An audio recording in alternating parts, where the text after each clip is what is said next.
আসসালামু আলাইকুম।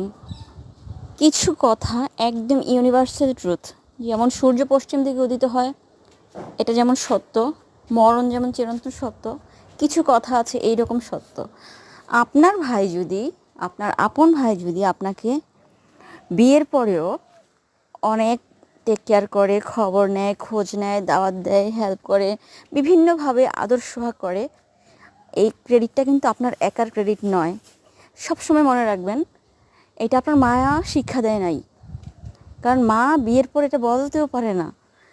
এটা নিশ্চয়ই আপনার ভাবি, ভাবি বোঝেন বা আপু বোঝেন, আপনার ভাবি একটা নিশ্চিন্ত ভালো পরিবারের মানুষ, যে কিনা তার স্বামী তার ভাই বোনকে কিছু দিলেও সে সে কিছু বলে না, কারণ এটা আপনার ভাবির পারিবারিক শিক্ষা।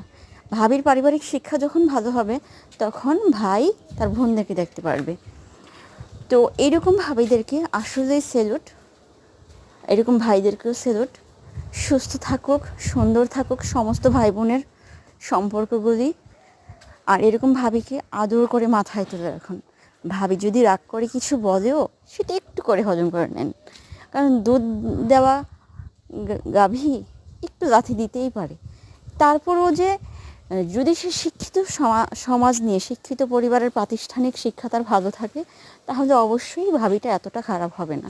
ভাবিদের মন বুঝতে চেষ্টা করুন, দেখবেন ভাইয়ের সংসারে বোনেরা আরও তাজ হয়ে থাকবেন। আসসালাম।